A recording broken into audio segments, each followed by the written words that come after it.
నిజంగా క్రైస్తవులు అందరూ కూడా ఏకతాటిపై వచ్చి అది నిజం కాదు అని వాళ్ళు గనక చేయగలిగితే ఏమో సత్యం నిరూపించబడదు. కానీ అది జరగట్లేదే. అంటే ఆయన మరణము, ఎందుకంటే ఆయన టెస్టిమనీ చూసినప్పుడు is a very good Christian and ఎంతో మందికి సత్యం. ప్రవీణ్ పగడాల గారి బాడీలో ఆల్కహాల్ తాగుతుండే తాగినటువంటి అది ఓవర్లోడ్ సంసం అని చెప్పేసి అన్నారు. మరి అక్కడ ఆయన గారు చెప్పింది వినాలా, లేదు అనుకుంటే ప్రవీణ్ పగడాల గారు అస్సలు తాగరు అని చెప్పేసి అనేది వినాలా? There is some kind of conspiracy which still needs to be investigated. For example Raj Boda గారు వారి మీద మరి ఒక అలిగేషన్ తీసుకొచ్చారు, కేవలం ఆఫ్టర్ 10 లక్షల కోసం అని చెప్పి. జాన్ వెస్లీ గారు, బ్లెస్సీ వెస్లీ గారు ఆఫ్టర్ ఆల్ 10 లక్షల కోసము ప్రవీణ్ పగడాల గారి మరణాన్ని ప్లాన్ చేసేంత కర్మ గానీ లేదు వాళ్ళు. అదే చెప్తున్నా కదా, కేసు ఇన్వెస్టిగేషన్ ట్రాన్స్పరెన్సీ లేదు. ప్రవీణ్ పగడాల గారు కరెక్ట్ మనిషి. హాయ్ హలో అందరికీ నమస్తే, నేను మీ Srinu and welcome to Srinu TV. ఈ రోజు వచ్చేసి మనం ప్రత్యేకంగా హైదరాబాద్ అయితే రావడం జరిగింది. అండ్ ఇక్కడికి వచ్చిన తర్వాత ఏంటంటే ప్రత్యేకంగా ఒకళ్ళని కలవాలి అండ్ సమాజానికి సంబంధించినటువంటి చాలా అవేర్నెస్, అంటే ప్రస్తుతం సమాజం ఎడిపోతుంది, ఏం జరుగుతుంది ఏంటో అనేది చాలా మందికి తెలిసిందే. కానీ దాన్ని కొంచెం అయినా ఒక మంచి రీతిలో తీసుకెళ్ళాలి అండ్ మంచి విషయాలని అందించాలనే ఉద్దేశంతో వచ్చినటువంటి మేడం అండ్ సార్ లతామోహన్ గారితో ఉన్నాము. అండ్ ఇవాళ అడిగి తెలుసుకుందాం అసలు ఏంటి, ఏం చెప్పదలుచుకున్నారు, మన ఛానల్ తరపున సమాజానికి ఏం పంచాలనే తాపత్రయంలో ఉన్నారో అడిగి తెలుసుకుందాం. మేడం నమస్తే. మేడం నమస్తే అండి. నమస్తే సార్, ఎలా ఉన్నారు సార్? మేము హ్యాపీగా ఉన్నాం, వెరీ వెరీ హ్యాపీ. అండ్ ఎక్కడి నుండి సార్ రావడము? బెంగళూరు నుండి వచ్చి. అవునండి. అండ్ వచ్చి కూడా రీసెంట్ గా ఒక 2 days అవునండి, 2 days అవుతుంది అంతే. అండ్ బెంగళూరు నుండి అంటే ఈ టైమ్ లో రావడానికి ఏదైనా రీజన్ అంటూ ఏదైనా ఉందా? Personal reason. తర్వాత ప్రస్తుతం ఏంటంటే మొన్న ఇక్కడ సభ జరిగింది కదా, హరిహర కళాభవన్ లో ఒక సభ జరిగింది కదా, సో దానికోసం కూడా వచ్చాం. అంటే దేని ఉద్దేశించి సార్ సభ? అది క్రైస్తవ సమాజంలో ఒక బైబిల్లో ఒక వచనం ఉంటుంది అన్నమాట, బ్రదర్స్ అందరూ యూనిటీగా ఉంటే బాగుంటుంది అని ఉంటుంది. So indirectly it is sisters కూడా, అంటే సమాజంగా ఉండేటప్పుడు ఐక్యత కలిగి ఉండేటప్పుడు ఒక మంచి మెసేజ్ మనం సొసైటీకి ఇవ్వగలుగుతాం, మనం చెప్పగలుగుతాం. అంటే ఏవైనా డిఫరెన్స్ ఆఫ్ ఒపీనియన్స్ ఉంటే అందరూ ఒక పేజ్లోకి వచ్చి అంత ఒక డిస్కషన్ అయ్యి దాన్ని సమాజంలో తీసుకెళ్ళడానికి ఎట్లా మనం బెటర్గా మనం తీసుకెళ్తాం, క్రైస్తవుల మీద ఉన్న అభిప్రాయం ఏంటి, క్రైస్తవులు ఇంకెలాగా మంచిగా మనం ప్రొజెక్ట్ అవ్వగలుగుతాం, ఇంకేమైనా కరెక్ట్ చేసుకోవాల్సి ఉంటే ఎవరైనా కరెక్ట్ చేసుకోవాలంటే మనం ఎవరైనా చెప్పగలిగి ఉంటే అందరూ ఒక తాటిపైకి వచ్చి ఒక ప్లాట్ఫామ్గా ఉంటుందని మా ఉద్దేశం. అసలు ఏం జరుగుతుందని మేము కూడా, మీరు ఎలాగ వచ్చారు మేము కూడా అట్లా వచ్చాము. రెండోది ఏంటంటే క్రైస్తవులు కూడా ఒక వాళ్ళ వాయిస్ వినిపించాలి, యూనో వినిపించే వాయిసెస్ అది అణిచివేయబడకూడదు. దానికి ఏం చేయాలి, కార్యాచరణ ఏంటి అనే ఉద్దేశంతో అనే కొన్ని అంశాలు అక్కడ ప్రస్తావించబడ్డాయి. కొంతమంది లీడర్స్ వచ్చారు, వాళ్ళు చెప్పారన్నమాట. అండ్ మేడం అక్కడ నుండే స్టార్ట్ చేద్దాం, ఎక్కడికైతే మీరు వచ్చారో అక్కడ నుండే స్టార్ట్ చేద్దాము. అండ్ సభ జరిగిన విధానం కావచ్చు, అండ్ మధ్యలో జరిగినటువంటి అవాంతరాలు కావచ్చు, అండ్ దాని తర్వాత క్లోజింగ్ ఏదైతే ఉందో దాని అంతటినీ మీ ఉద్దేశంలో మీకేమనిపించింది ఆ సభ గురించి ఒకసారి? యాక్చువల్ గా సభ వాళ్ళు ఎట్లయితే ప్లాన్ చేస్తారో అట్లా జరగలేదు. లాస్ట్ మినిట్ లో అన్ఫార్చునేట్లీ అజయ్ బాబు గారు రాకపోవడం అనేది గొప్ప నిరాశే. తర్వాత సభ కూడా లేట్ గా ఆరంభించబడింది. ఆ తర్వాత అనుకోని ఇన్సిడెంట్ ఏంటంటే వచ్చిన నాయకులు కొంత టైం ఎక్కువ తీసుకోవడాన్ని బట్టి అక్కడ స్ట్రైట్ అవే వాళ్ళు, చాలా మంది అవుట్ ఆఫ్ స్టేషన్ నుంచి వస్తారు కదా, డిఫరెంట్ డిస్ట్రిక్ట్స్ నుంచి, మళ్ళీ వాళ్ళు తిరిగి వెళ్ళిపోవాలి కదా, అందరూ లోకల్ హైదరాబాద్ ఉంటారు కదా. So time constraint. సో దాన్ని కొంచెం ఒక లీడర్ని ఎవరో వారించారు, టైం ఎక్కువ తీసుకున్నారు అన్నట్టుగా. సో దాన్ని బట్టి కొంత డిస్టర్బెన్స్ జరిగినట్టు విన్నానేది. అప్పటికి వెళ్ళలేదు నేను. తర్వాత నాకు తెలిసిన సమాచారం బట్టి రంజిత్ ఓఫిర్ గారు దిగి వెళ్ళిపోవటం జరిగింది. అది ఎంతైనా కొంచెం నిరాశజనకమైనటువంటి విషయమే. సో ఓవరాల్ గా సభ అయితే జరిగింది మమ అనిపించారు, కానీ ఐ డోంట్ థింక్ అది అంత సక్సెస్ అయింది అనేది. ఆయనకి ఇంపార్టెన్స్ ఇచ్చారు, చాలాసేపు ఉన్నారు, ఆయన మెసేజ్ కూడా చెప్పారు. బట్ ఆయన అర్థం చేసుకోవాల్సింది అలా వెళ్ళిపోకుండా అసలు ఏంటి కార్యాచరణ ఏంటి అని తెలుసుకొని ఆయన వెళ్ళి ఉంటే బాగుండేది. అండ్ ఓకే మేడం, ఏమనంటే సరే సభ స్టార్ట్ చేశారు, మధ్యలో ఏదో జరిగింది అండ్ కంప్లీట్ అయింది, అయిపోయింది. అయితే జస్ట్ ఈ క్వశ్చన్ని పక్కన పెడతాను ఒక నిమిషము. అండ్ ప్రస్తుతం క్రిస్టియన్స్ కావచ్చు లేదంటే పాస్టర్స్ కావచ్చు, వీళ్ళ పరిస్థితి ఎలా ఉంది, 2 తెలుగు రాష్ట్రాల్లో ఎలా ఉంది ఏంటి అనేది ఒకసారి మీ మాటల్లో చెప్పండి. వ్యక్తిగతంగా నా అభిప్రాయం ఏంటంటే క్రైస్తవుల్లో ఐక్యత లోపించింది. ఓకే. బేసిక్ గా ఏంటి అని అంటే క్రైస్తవ పాస్టర్స్ ఒకళ్ళ మీద ఒకళ్ళు కొంత ఒకళ్ళు ఎలివేట్ అవుతా ఉంటే ఇంకొకళ్ళు కులుకోవడం అట్లాంటి పరిస్థితులు అయితే ఉన్నాయి. అందుబట్టే క్రైస్తవ లోకంలో ఐక్యత అనేది దెబ్బతినింది. ఈ ఐక్యత సాధించాలి అని అంటే ఒక బలమైనటువంటి నాయకత్వం కావాలి, ఒక స్ట్రాంగ్ లీడర్షిప్ కావాలి, అండ్ ప్రతి అంశం మీద ఒక స్పష్టమైనటువంటి ప్రణాళికతో ముందుకు తేగలిగేటువంటి ఒక వాయిస్ కావాలి. సో అది కరెక్ట్ చేసుకోగలిగితే మాత్రం క్రైస్తవులు అందరూ కూడా ఒక తాటిపైకి వస్తారు అనేది నా అభిప్రాయం. అండ్ ఇది ఒక మాట చెప్పారు మీరు, ఏమనంటే గతంలో కొన్ని వందల సభలు జరిగినవి, కొన్ని వందల మంది పాస్టర్లు ఇలాంటి ప్రోగ్రామ్స్ అనేవి కండక్ట్ చేయడం జరిగింది. అండ్ ఎక్కడ కూడా అందరూ పాస్టర్లు అందరూ క్రిస్టియన్లు ఒక ఏకతాటి మీదకి వచ్చి ముందుకు తీసుకెళ్లిన సందర్భాలు ఉన్నాయా అంటే అవి కొన్ని ఉన్నాయి. కానీ 100% ప్రతి సభ అనేది 100% జరగలేదు. అండ్ స్టిల్ ఇవాళకి కూడా ఉన్నటువంటి క్రిస్టియన్లు అందరూ కూడా ఇదిగో ఫలానా వ్యక్తి చెప్పగలిగితే, ఫలానా పాస్టర్ చెప్పగలిగితే వీళ్ళ ఎమ్మటి అందరు ఉంటారు అండ్ ఏకతాటి మీద ఒక విషయాన్ని గురించి ఫైట్ చేస్తారు అని చెప్పేసి అంటే నాకు తెలిసి అలాంటిది ఏమో జరిగిందా అంటే జరగలేదు. దానికి ఉదాహరణగా ప్రవీణ్ పగడాల గారి మరణం తీసుకుందాం. మరి దీని విషయంలోనే క్రైస్తవుల్లో ఒక డివిజన్ ఆఫ్ ఒపీనియన్ ఉంది. పాస్టర్లు అందరూ కూడా ఏకతాటిపై ఒకే నిర్ణయం మీద లేరు. అందుకనే జస్టిస్ అనేది డినై అవుతా ఉంది, లేకపోతే ఇంకొంచెం ప్రొలాంగ్ అవుతా ఉంది. అదే పాస్టర్స్ అందరూ కూడా నిజంగా ఒక స్టాండ్ మీద నిలబడగలిగితే ఈ రోజు ఆయన మరణం ఒక మిస్టరీగా మిగిలేది కాదు అనేది నా అభిప్రాయం. ఓకే. అండ్ మరి 2025 లాస్ట్ 5వ తారీఖు ఇది మీటింగ్ జరిగింది, సభ జరిగింది కదా. 2025 వరకు కూడా పాస్టర్లు అండ్ దాని తర్వాత క్రిస్టియన్లలో ఈ యూనిటీ లేకపోతే మళ్ళీ 2055కో 85కో అయినా అయ్యే అవకాశం ఉంది అనుకుంటున్నారా మీరు? అదేనండి, అది మనం ఫ్యూచర్ మనం చెప్పలేము, ప్రెడిక్ట్ చేయలేము.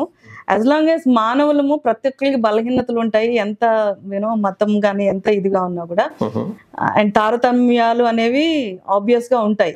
సో ఇవన్నీ కూడా పోయి క్రైస్తవులందరూ ఒక్క మాట మీద నిలబడాలి అని అంటే ఒక క్లియర్ డెసిషన్ విషయంలో గానీ ఏదైనా ఒక నిర్ణయం తీసుకున్నప్పుడు కూడా ఆ నిర్ణయం నిర్మాణాత్మకంగా క్లియర్ గా ఉన్నప్పుడు ప్రతి ఒక్క క్రైస్తవుడు కూడా ఏకతాటిపైకి రాగలుగుతారు. కానీ ఇక్కడ ప్రాబ్లం ఏంటంటే ఒక పాస్టర్ ఇలా అంటే దానికి కౌంటర్ గా రెండో రోజు ఇంకొక పాస్టర్ కౌంటర్ పెడుతున్నారు, మళ్ళీ దానికి కౌంటర్ గా ఇంకొక రోజు. ఇది పాస్టర్స్ మధ్య జరుగుతుంది, బయట ఎక్కడో ఇంకొక మతం వాళ్ళు వచ్చి విమర్శించడం కాదు, పాస్టర్స్ లోనే జరుగుతుంది. యూట్యూబ్ ఛానల్స్ లో మనం చూస్తా ఉంటాం. సో ఇదంతా దేనికి నిదర్శనం? అనైక్యతకు నిదర్శనం. దీని వల్ల బ్లేమ్ అయ్యేది ఎవరు? క్రైస్తవులే, వేరే వాళ్ళు కాదు, లోపలుండే వాళ్ళే, బయట వాళ్ళు కాదు. సో ఇదంతా దీనికి కారణం ఏంటంటే వాళ్ళు ఒకళ్ళనొకళ్ళు ప్రోత్సాహపరచుకోలేకపోవటం, ఒకళ్ళనొకళ్ళు అభినందించుకోకపోవటం, ఒకళ్ళ అభిప్రాయాన్ని ఒకళ్ళు గౌరవించలేకపోవటం. ఫర్ ఎగ్జాంపుల్ ఒక డిఫరెన్స్ ఆఫ్ ఒపీనియన్ వచ్చినప్పుడు కూర్చొని చర్చించుకొని ఏది కరెక్ట్ ఏది రాంగ్ అని ఒక డెసిషన్ కి రాగలగాలి. కానీ ఈ రోజు పాస్టర్స్ లో అలాంటి ఐక్యత ఉందా? చూడగలుగుతున్నామా? ఎవరి చర్చ్ వాళ్ళది, ఎవరి డినామినేషన్ వాళ్ళది, ఎవరి సిద్ధాంతం వాళ్ళది, ఎవరి డాక్టరీన్ వాళ్ళది, అలా ఉన్నాయి. సో అలా ఉన్నంత కాలం క్రైస్తవ్యంలో ఐక్యత అనేది ఇంపాసిబుల్. అండ్ దాని తర్వాత మేడం ప్రవీణ్ పగడాల గారు కొన్ని రోజుల క్రితం చనిపోయారు. అవునండి. అండ్ చనిపోయిన విధానం గురించి జస్ట్ ఒక మాటలో ఒక క్వశ్చన్ నాది. మీ ఉద్దేశంలో మీ ఆలోచన ప్రకారం ప్రవీణ్ పగడాల గారు చనిపోయింది యాక్సిడెంట్ లోనా లేదంటే చంపబడ్డారా? యాక్చువల్ గా ప్రవీణ్ పగడాల గారి ఇన్సిడెంట్ విషయంలో మెయిన్ ఏంటంటే అక్కడ సీన్ ఆఫ్ అఫెన్స్ చూసినప్పుడు చాలా అనుమానాలు కలుగుతా ఉన్నాయి. కానీ పోలీస్ వారు విడుదల చేసినటువంటి ఎవిడెన్స్ ఏదైతే ఉందో అది కూడా అది ఏంటంటే అది చూసినప్పుడు అది యాక్సిడెంట్ లాగా కనిపిస్తుంది. కానీ ఇక్కడ అనుమానం ఎక్కడంటే పోలీసు వాళ్ళకంటే కూడా ముందే మీడియా వాళ్ళు దాన్ని డిపిక్ట్ చేశారు. అంటే ఏదో ఒక సంకేతాన్ని ప్రజలు డైజెస్ట్ చేసుకోలేనటువంటి సత్యాన్ని లేకపోతే డైజెస్ట్ చేసుకోలేనటువంటి విషయాన్ని డైజెస్ట్ చేసుకునే విధంగా ముందుగా మీడియా ద్వారా ఒక స్లో పాయిజన్ లాగా ఎక్కించారేమో చెప్పలేము. నిజంగా ఆ యొక్క మరణాన్ని గురించినటువంటి నిజానిజాలు తేల్చవలసింది ఎవరు? న్యాయస్థానము, పోలీసులే. మరి అక్కడ కరెక్ట్ గా ఉన్నట్లయితే మళ్ళీ వెనకాల ఇన్ని డివిజన్ ఆఫ్ టాక్స్ ఉండవు, డివిజనల్ టాక్స్ అనేవి ఉండవు. కానీ ఇప్పటికీ ఇంకా వస్తూ ఉన్నాయి అని అంటే ఎక్కడో ఒక లోపం, వ్యవస్థలో లోపం కావచ్చు, అది మా క్రైస్తవుల్లో లోపం కావచ్చు, ఏదైనా కావచ్చు. కానీ నన్ను అడిగితే ఇప్పటికీ కూడా నేను కూడా ఒక కన్ఫ్యూజన్ లో ఉన్నాను, అది హత్య అది యాక్సిడెంట్ అని. అంటే క్రిస్టియన్ కి సంబంధించినటువంటి ఒక ఒక వర్గము ప్రత్యేకంగా దీన్ని ఏమనంటే ఇది హత్య అని చెప్పేసి అంటోంది. అండ్ ఆంధ్ర ప్రభుత్వం ఏదైతే ఉందో అఫీషియల్ గా ఐజీ గారు కూడా మొన్న ప్రెస్ మీట్ పెట్టేసి ఇది యాక్సిడెంట్ అని చెప్పేసి చెప్పడం జరిగింది. మీరు ఈ రెండిట్లో దేనికి ఏకీభవిస్తారు? అదే దాని విషయంలో చెప్తున్నాను, నేను రెండిట్లో దేనికి కూడా ఒక కన్క్లూజన్ కి రాలేకపోతున్నాను. ఎందుకంటే that's a mystery, that's a hidden mystery. అది ఏం జరిగింది అనేది పోను తెలుస్తుంది, ఇక ముందు తెలుస్తుంది. యాక్చువల్ గా ఆయన స్వభావాన్ని బట్టి చూస్తే ఆయన తాగరు. రెండోది ఆయన అంత బైక్ లో వెళ్ళేటువంటి పరిస్థితి ఆయనది కాదు. మూడోది ఆయన అలాంటి డిస్ట్రెస్ఫుల్ సిచ్యువేషన్ లో ఆయన ఉండేటువంటి పరిస్థితి ఆయనకి లేదు, అంత రిస్క్ తీసుకోవాల్సిన పని కూడా లేదు. అందుకే ఆయన యొక్క వ్యక్తిగత సాక్ష్యాన్ని బట్టి ఈ మరణాన్ని యాక్సిడెంట్ అనేది క్రైస్తవ ప్రపంచం డైజెస్ట్ చేసుకోలేకపోతుంది. ఆయన ఒక మంచి వక్త, మానవతావాది and good spiritual leader. So అటువంటి వ్యక్తి తాగి చనిపోయాడు అనేది కొంత సందేహం, అదే అనుమానాస్పదంగానే ఉంది. అంటే మీరు సందేహంగానే అంటే చెప్తున్నారు, చెప్పే విధానం కొంచెం డిఫరెంట్ అయి ఉండొచ్చు, కానీ ఇది 100% యాక్సిడెంట్ కాదు, మర్డర్ అన్నట్టే మాట్లాడుతున్నారు. నేను అదే చెప్తున్నాను, అది అవ్వచ్చు, ట్రాన్స్పరెన్సీ లేదండి, అది అకౌంటబిలిటీ అవ్వట్లేదు. వాళ్ళు కొన్ని అడిగిన మీలా రిపోర్టర్స్ అడిగే వాళ్ళకి వాళ్ళు సమాధానం చెప్పలేరు. ఐజీ గారు మీరు గమనించుంటే ఒకసారి అది చాలా క్వశ్చన్స్ కి ఆయన ఆన్సర్ చేయలే. చూపించిన విధానం కూడా ఇప్పుడు మా వైఫ్ ఏదైతే చెప్పిందో, ఒక 1 వీక్ నుంచి ఏదైతే రీల్స్ చెప్పారో, ఎవరో ఎక్కడ గంజాయి దగ్గర పట్టుబడిపోయిన ఒక ప్రెస్ రిలీజ్ అయినప్పుడు అది మేము రిలీజ్ చేయలేదని ఆ ఎస్పీ గారు చెప్పారు. మళ్ళీ అదే సేమ్ వీడియోస్ వీళ్ళు మళ్ళీ అదే డిస్ప్లే చేశారు. సో ఆ ఎస్పీకి అకౌంటబిలిటీ లేదు, ఐజీ గారికి కూడా అకౌంటబిలిటీ లేదు. ఈ విషయంలో ఐఏఎస్ విజయ్ కుమార్ గారు కూడా అదే చెప్పారు. సో ఇది ఇప్పుడు ఏదైతే ఇప్పుడు ఉందో, ఇప్పుడు నువ్వు ఒకడుగా కూర్చున్నా అక్కడ, నేను పక్కన అమ్మాయి ఉన్నట్టుగా నేను చేయగలను. టూల్స్ వచ్చిందంటే ఆర్టిఫిషియల్ ఇంటెలిజెన్స్, అందులో నేను ఎక్స్పర్ట్ ని, ఆర్టిఫిషియల్ టూల్స్ ఎక్స్పర్ట్. సో ఇవన్నీ మేము ఏదైతే చూస్తున్నామో అది కల్పితం అని మేము అనుకుంటున్నాం. బట్ ప్రూఫ్స్ అప్పటికప్పుడు చెరిగిపోవడం కూడా అవకాశాలు ఉన్నాయి. ప్రూఫ్స్ కూడా చెరిగిపోయి ఉండొచ్చు, చాలా వరకు అవి డిస్టర్బ్ అయిపోయి కూడా. కాకపోవచ్చు ఆయన మరణం ఒక మిస్టరీ, అంతవరకే నేను చెప్పగలను, మా ఒపీనియన్. అండ్ దాని తర్వాత దీన్ని ఆసరా చేసుకుని చాలా మంది, నేను అదే మాట్లాడుతున్నా ఏమంటే మేడం, ఆంధ్రప్రదేశ్ ప్రభుత్వం అయితే సరే, ప్రభుత్వం ఏదైతే ఉందో ఐజీ గారు కావచ్చు, ఇంకెవరైనా కావచ్చు, సరే ఇది యాక్సిడెంట్ అని చెప్పేసి వాళ్ళు అఫీషియల్గా అయితే ప్రెస్ మీట్ పెట్టేసి చెప్పడం జరిగింది. సరే అది పక్కన పెట్టేద్దాము. కానీ క్రిస్టియానిటీకి సంబంధించినటువంటి, అంటే ఇప్పుడు ప్రవీణ్ పగడాల గారు క్రిస్టియనే కదా, క్రిస్టియనే. అలాంటప్పుడు క్రిస్టియానిటీకి సంబంధించినటువంటి చాలా మంది వ్యక్తులు కావచ్చు, పాస్టర్లు కావచ్చు, ఇంకెవరైనా కావచ్చు, మరి వీళ్ళంతా కూడా సరే ఇది యాక్సిడెంట్ అని చెప్పేసి అందరంటే యాక్సిడెంట్ అని చెప్పేసి అనాలి, లేదు అనుకుంటే ఇది మర్డర్ అని చెప్పేసి కొంతమంది అంటున్నారు కాబట్టి అనాలి.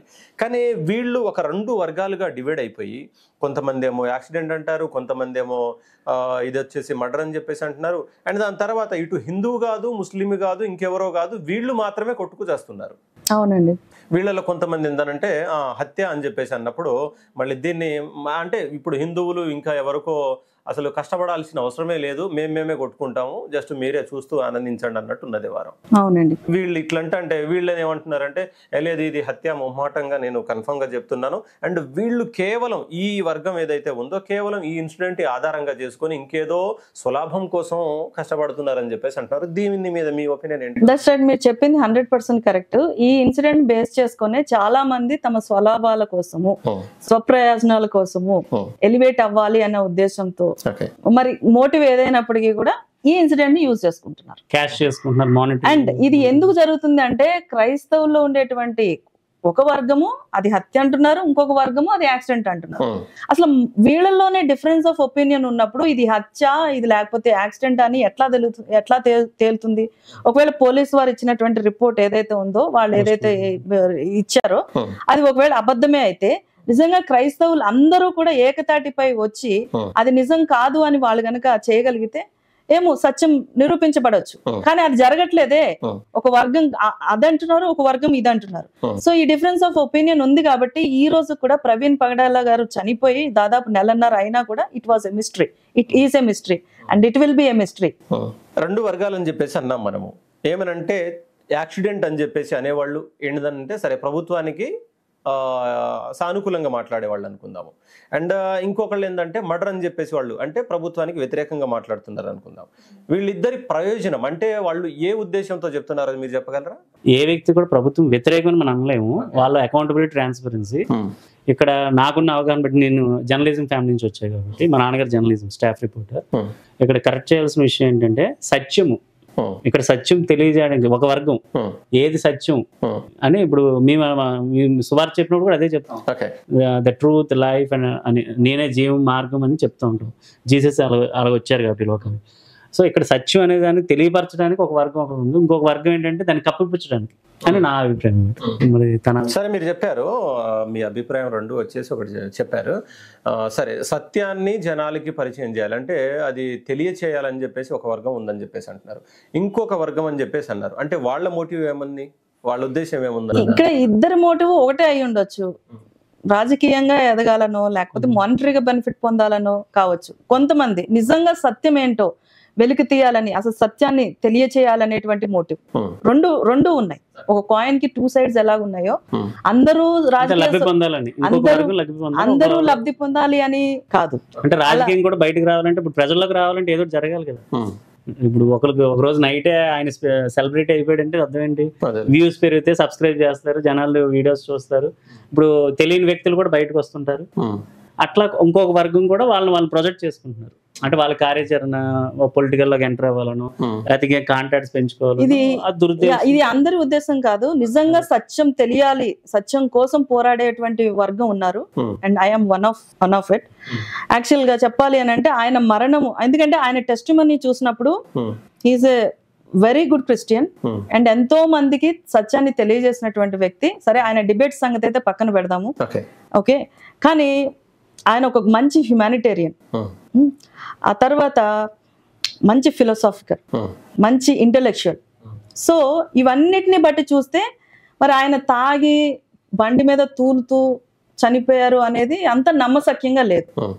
అది కాబట్టి తాగడం అనే మీరు ఆ పాయింట్ చెప్పినప్పుడు నాకు అంటే గతంలో ఒకళ్ళు చెప్పారు ఆల్రెడీ ఇంటర్వ్యూలో, ఏమనంటే ప్రవీణ్ పగడాల గారు తాగరు, అసలు తాగే అలవాటే లేదు అని చెప్పేసి. సరే, మీరు కొంతమంది చెప్పొచ్చు, కానీ తను బాప్తిజం తీసుకోవడానికి ముందు మందు తాగే అలవాటు ఉండే అండ్ ఇంకో మోసం ఉండే, కానీ వదిలేశారు అని చెప్పేసి వేరే వాళ్ళు బాప్తిజం తీసుకోరండి.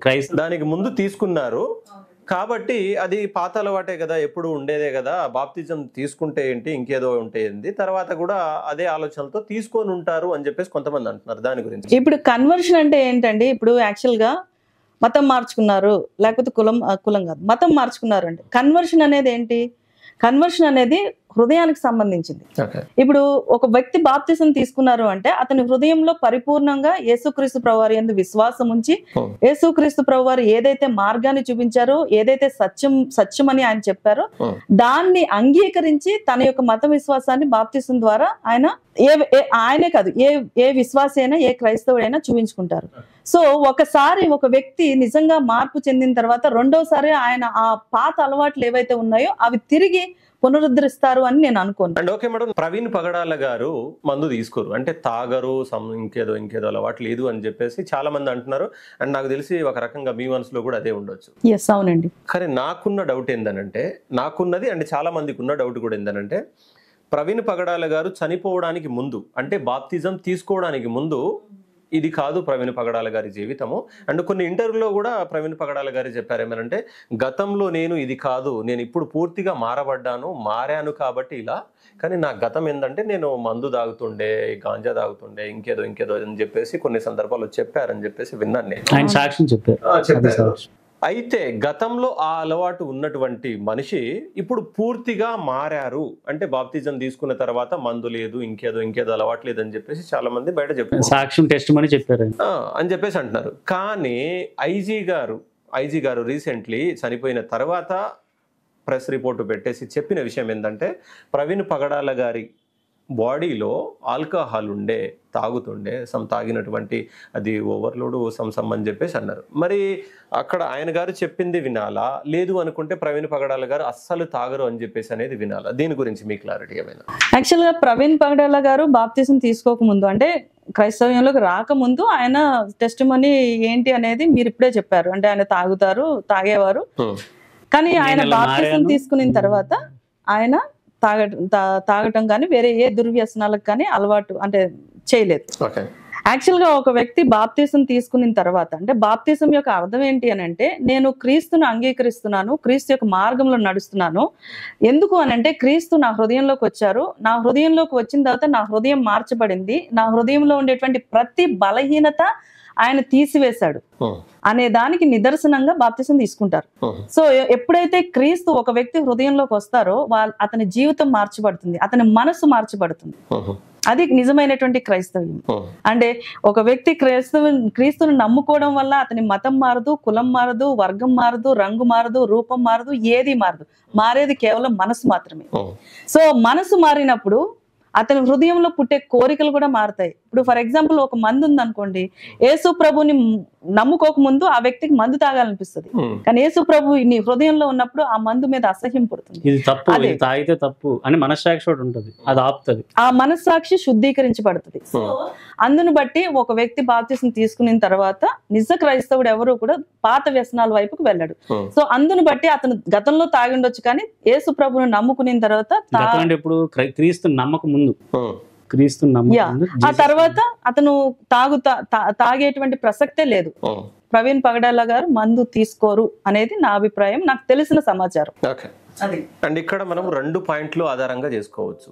ఏమనంటే, ఒకటి, ప్రవీణ్ పగడాల గారు నిజ క్రీస్తువులా లేదా కాదా మీ ఉద్దేశంలో? ప్రవీణ్ పగడాల గారు నిజమైనటువంటి హతసాక్షి, నిజమైనటువంటి క్రైస్తవుడు. ఎందుకు అని అంటే, ఆయన చేసినటువంటి ప్రసంగాలు కానీ, ఆయన చేసినటువంటి బోధలు కానీ డిబేట్స్ విషయంలో పక్కన పెడతాం, అది వివాదాస్పదం, అది పక్కన పెడతాం. కానీ ఆయన చెప్పిన ఆ యొక్క సూక్తులు లేకపోతే ఆ యొక్క మాటలు ఆయన అనుభవంలోంచి వచ్చినవి. ఫర్ ఎగ్జాంపుల్ నేను ఒక్క కొటేషన్ చెప్తాను. ఒక మనిషిని ముస్లింగా చూడకు, ఒక మనిషిని హిందువుగా చూడకు, ఒక మనిషిని క్రిస్టియన్ గా చూడకు, మనిషిని మనిషిగానే చూడు, మనిషికి మతం అనేటువంటి రంగు పొలమొద్దు. నిజంగా అది వాస్తవమైనటువంటి సత్యం. మనిషి మీద ఎప్పుడైతే మతం అనేటువంటి రంగు పూస్తామో అప్పుడు భేదాభిప్రాయాలు, భిన్నాభిప్రాయాలు వస్తూనే ఉంటాయి. సో ఆయన చెప్పిన దాంట్లో తప్పేం లేదు. అండ్ ఆయన బైబిల్ స్కాలర్, ఆయన he's a very good intellectual. Bible కేవలం బైబిలే కాదు, ఖురాన్, హిందూ మత గ్రంథాలు కూడా ఆయన చదివారు అని చెప్పేసి ఆయన టెస్టిమనీలో చెప్పారు. ఒక వ్యక్తికి ఒక సబ్జెక్ట్ మీద గట్టి పట్టు ఉన్నప్పుడే ఆ వ్యక్తి కరెక్ట్ గా మాట్లాడగలుగుతాడు, స్ట్రాంగ్ గా మాట్లాడగలుగుతాడు, అండ్ అది అందరి చేత ఆమోదించబడుతుంది. ఆయన మాట్లాడిన మాటలు చాలా మటుకు క్రైస్తవ సమాజం ఒప్పుకుంది, అండ్ ఆయన మాట్లాడినవన్నీ సత్యాలు. సో వ్యక్తిగతంగా ఆయన హీఈస్ ఎ నిజ క్రైస్తవుడు, హీఈస్ ఎ ట్రూ క్రిస్టియన్. మా మట్టుకు అయితే మేము కలవాలనుకున్నాం ఆయన్ని. లాస్ట్ ఇయర్ డిసెంబర్లోనే మనం మెసేజ్ చూసాం యూట్యూబ్ లో. అలాంటి వ్యక్తిని కలవలేకపోయినా బాధపడ్డాం. రెండోది, ఆయన ఇంకొక మంచి పాయింట్ చెప్పారు. ఏంటి అని అంటే, మతాన్ని పక్కన పెడితే సామాజికంగా సమాజానికి ఒక మంచి మెసేజ్ ఏంటి అని అంటే, క్రైస్తవులు పార్లమెంట్ లో వాళ్ళ వాయిస్ వినిపించాలి. ఎందుకు అని అంటే, క్రైస్తవులు తరతరాలుగా అణచివేతకు గురవుతా ఉన్నారు. దాన్ని వాయిస్ చేసే వాళ్ళు ఒక రిప్రజెంటేటివ్ కావాలని ఆయన ప్రతి డిపార్ట్మెంట్ ఉండాలని. భారతదేశంలో రైట్ టు ఫ్రీడమ్ అనేటువంటి ఫండమెంటల్ రైట్ ఉన్నప్పటికీ కూడా ఈరోజు 10 రాష్ట్రాల్లో మత మార్పిడి నిరోధక చట్టం అనేది అమలైంది. అది ఎందుకు అమలైంది? When you have a fundamental right to religion ఎందుకు ఉంది? సో ఎందుకు అని అంటే, మైనారిటీ వర్గాల యొక్క గొంతు వినబట్లా, వాళ్ళ యొక్క గొంతు పెగిలేటువంటి పరిస్థితి కలగట్లేదు. ఎవరైనా ఫర్ సపోజ్ అంటే గొంతు రైజ్ చేయడానికి వాళ్ళు వాయిస్ ఓవర్ చేసినప్పుడు వాళ్ళు అణచివేతకు గురవుతా ఉన్నారు. అలాంటి వాటిని అడ్రస్ చేయడానికి ఖచ్చితంగా పార్లమెంట్ లో ఒక క్రైస్తవుడు, ఒక బలమైనటువంటి నాయకుడు ఉండాలి. అలా నాయకుడు ఉండినప్పుడు వాళ్ళ యొక్క సాధక బాధకాలు, వాళ్ళ యొక్క అభిప్రాయాలు, వాళ్ళ యొక్క సంఘర్షణలు అవి బయట ప్రపంచానికి తెలుస్తాయి. ఈరోజు మనకి తెలిసి కొన్ని ఇన్సిడెంట్స్ యూట్యూబ్ వల్ల లేకపోతే న్యూస్ వల్ల తెలుస్తా ఉన్నాయి, కానీ తెలియక నార్త్ లో క్రైస్తవ సువార్థికులు ఎంతగా అణచివేయబడుతున్నారో మాకు తెలుసు. అవన్నీ పబ్లిక్ గా కనబడట్లేదు. కనపడకుండానే చాప కింద నీరులాగా క్రైస్తవుల మీద, సువార్థికుల మీద అటాక్స్ జరుగుతూ ఉన్నాయి. అందుకే ఆయన రీసెంట్ గా అంటే కోర్టులో కేసు కూడా ఉంది కదా, అశ్విని జైన్ అనేది మొన్న హర్ష్ కుమార్ గారు చెప్పారు. అదేంటి మత మార్పిడి నిరోధక బిల్లు మీదే ఆయన వాదించారు. 2022లో అది.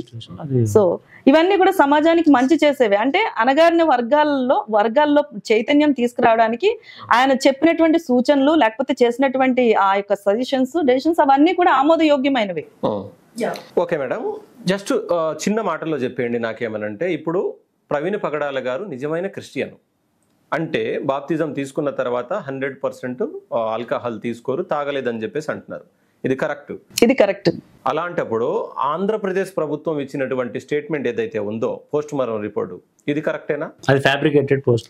అది కరెక్ట్ లేదు, రెండిట్లో ఏదో ఒకటే ఒప్పుకోండి. ఫ్యాబ్రికేటెడ్ అంటే మ్యానిపులేట్ చేశారు. 100% కరెక్ట్ అనుకుంటే ఇది ఫేక్, అంతే అండి. ఇది ఫేక్ అనుకుంటే మాత్రం ప్రవీణ్ పగడాల గారు. అదే చెప్తున్నా కదా, కేసు ఇన్వెస్టిగేషన్ ట్రాన్స్పరెన్సీ లేదు. రెండిట్లో ఏదో ఒకటి ఫేక్, ఏది కరెక్ట్? ప్రవీణ్ పగడాల గారు కరెక్ట్ మనిషి. ప్రవీణ్ పగడాల గారు తాగరు, అది మాత్రం సత్యం. అది కరెక్ట్ అయినప్పుడు ఆంధ్రప్రదేశ్ ప్రభుత్వం ఇచ్చినటువంటి స్టేట్మెంట్ ఏదైతే ఉందో ఎఫ్ఐఆర్ రిపోర్ట్, అది మిస్లీడింగ్ కావచ్చు, ఇంకొకటి కావచ్చు, ఏదైనా కావచ్చు.